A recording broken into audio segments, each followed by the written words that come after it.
যে দ্রৌপদী চরণত পড়িয়া ভুল স্বীকার করছে, যে ক্ষমা করে দিছে, ওই শোনে শঙ্খ ধ্বনি করে শঙ্খ বাজিয়েছে, জয় জয় রাধা গোবিন্দ প্রেমানন্দে।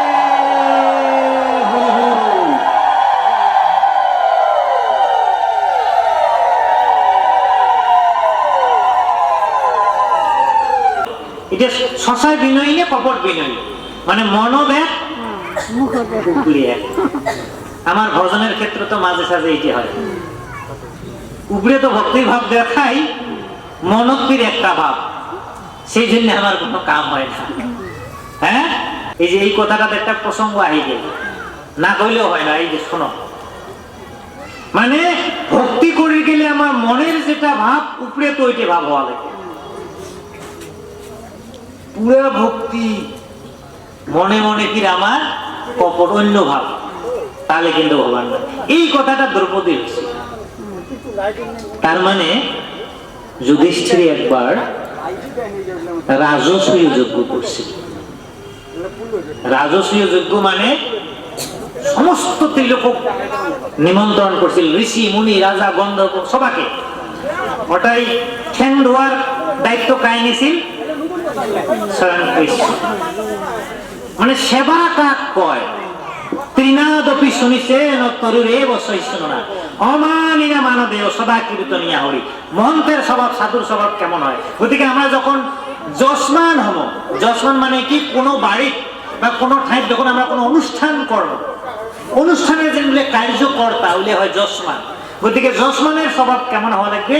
তৃণ হইতে নিঃস্ব হয়। একটা পাগলা ব্যক্তিকে যদি এসে সেবা করা লাগে,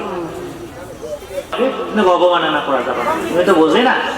তা দ্রৌপদীর এই ঘটনাটা হয়েছে, তার রাজসূয় যজ্ঞ করছে, তা শ্রীকৃষ্ণ একটা শঙ্খ স্থাপন করছে। এইভাবে শুনবেন কি বড়িয়া কথা, মহাভারত শঙ্খ একটা স্থাপন করছে। তা কৃষ্ণ কইছে, যুধিষ্ঠির তখন কৃষ্ণ কইছে, কৃষ্ণ এই শঙ্খটা কেন?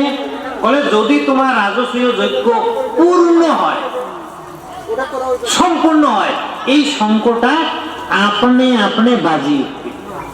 গতিকে শঙ্খটা যদি আপনি আপনি বাজি উঠে, তাহলে জানা গেল তোর এই রাজসূয় যজ্ঞ সফল। আর যদি বাজি না উঠে, তাহলে জানা যাবে কোটাই না হয় কোটাই কি একটা ত্রুটি রয়া। ঠিক আছে, একদম ধাম তুমি কত বিনয়ী হইয়া, যুধিষ্ঠির তো ধর্মজ্ঞ, রাজসূয় যজ্ঞ করছে, কাকো নিমন্ত্রণ বাকি নেই, কাকো দান দক্ষিণা বাকি নাই, সবাকে দিছে, পূর্ণাহুতি হয়ে গেল, সবার সেবা শুশ্রূষা দান দক্ষিণা হয়ে গেল, শঙ্খ আর বাজে না। যুধিষ্ঠির বলে, প্রভু শঙ্খ বাজে না, এটা কি কথা? তোর তো যজ্ঞ পূর্ণ হয় নাই। কি হল, কেন হয় নাই, কি ত্রুটি হল? তখন কয় একজন সেবা পায় নাই, একজন ভক্ত সেবা পায়। কায় যে ওই যে সাফা করে, যে তোমার বাড়ি নিয়ে সমস্ত সাফা করিয়ে উঙে সেবা পায় নাই উপযুক্ত হিসেবে। কোথায়?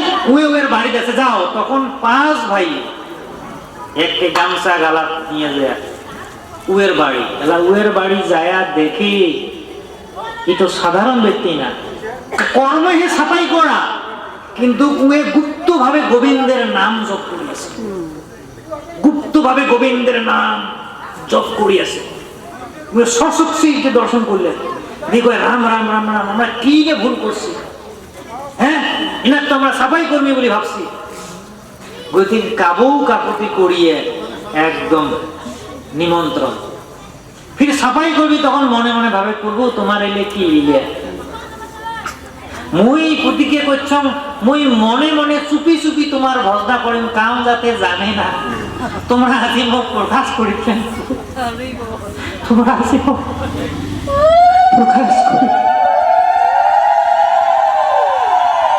আজি গোবিন্দ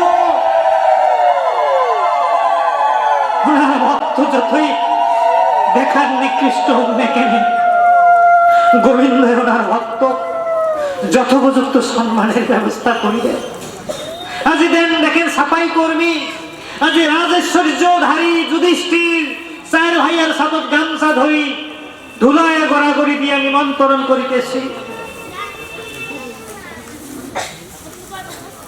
যে আমার গৃহে আসতে লাগে। হে মহাবৈষ্ণব, তোমরা আমার বাড়িতে আসিয়ে সেবা নেওয়া লাগে। আমার বড় বড় হয়ে গেছে, আমরা বুঝি না, আমরা জানি তোমরা এত বড় মহান বৈষ্ণব, আমার বৈষ্ণব অপরাধ হয়ে গেছে, গতিকে প্রভু কৃপা করবেন, তোমরা আসি আমার বাড়ির সেবা নিবে। সব গোবিন্দের ইচ্ছাগুলি মানিয়ে প্রভু তোমরা যদি একে চাহা তাহলে কি হবে? সাফাই কর্মীজন এই মতে করে ঠিকই আছে, জান কয়টার সময় একটা রথ পাঠিয়ে দিছে, একে রথই তুলে নিয়ে যায়, বড়ি নিয়ে যায় বসাইছে। ওপাকে দ্রৌপদী 164 ব্যঞ্জন। দ্রৌপদীর বৈশিষ্ট্য কি? উনি যখন পাক করবে ওই ছোট ছোট হাড়ি কিনতো, যতক্ষণ পর্যন্ত উনি সেবা নিবেন নয়, পৃথিবীর সমস্ত লোকের যদি ভোজন করায় ওই হাড়ির অন্ন ব্যঞ্জন সমাপ্ত হবার নয়। দ্রৌপদীও কত শ্রদ্ধা সহকারে, কত ভক্তি সহকারে 64 ব্যঞ্জন অন্ন মিষ্টান্ন রান্ধিয়ে গোবিন্দক সেবা দিছে। তারপরে বৈষ্ণব আসছে, 5 ভাই সেই সাফাই করবি বৈষ্ণব ঠ্যাং চরণ ধোয়াইছে, ধুয়া ভাল বস্ত্র দিছে, পড়াইছে, পড়িয়া সেবার সিংহাসনত করি সেবার ব্যবস্থা করে দিছি। তারপরে দ্রৌপদী এক এক করে অন্ন ব্যঞ্জন 64 ব্যঞ্জনে সুন্দর করে সাজে দিছি।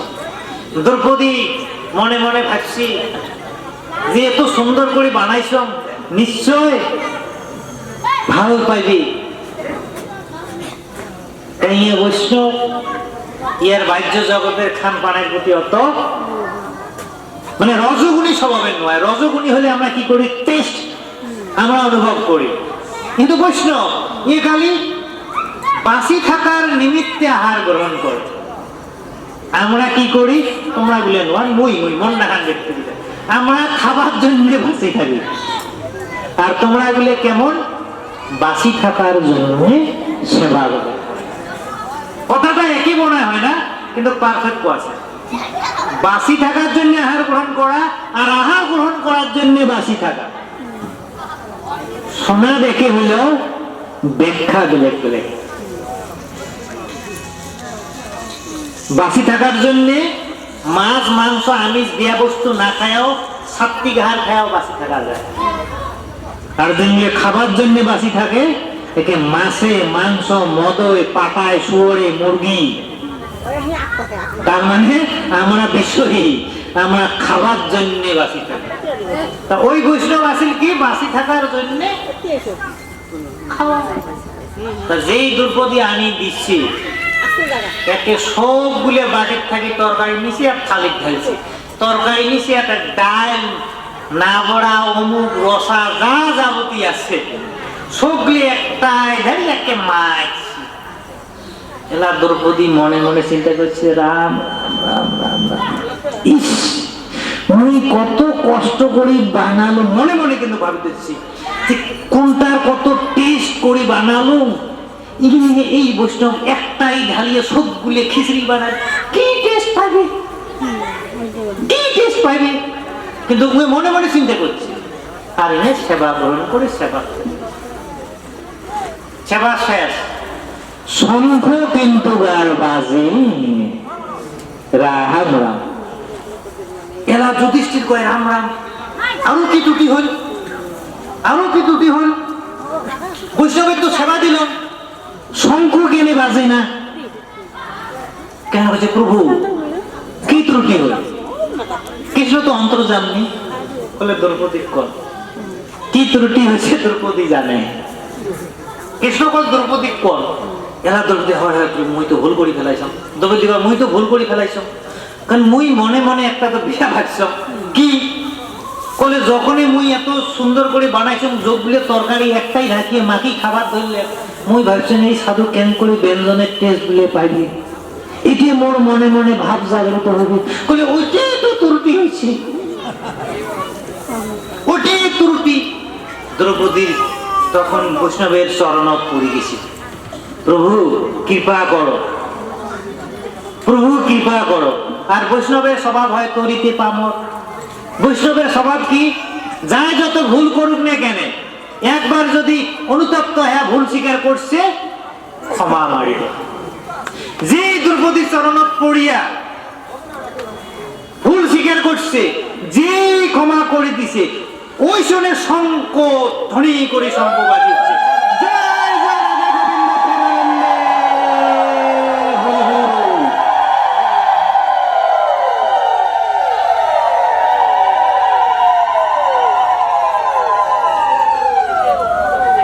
তাহলে কি বুঝলাম, যজমান কোন একটা কর্ম করে গেলে কেমন ভাব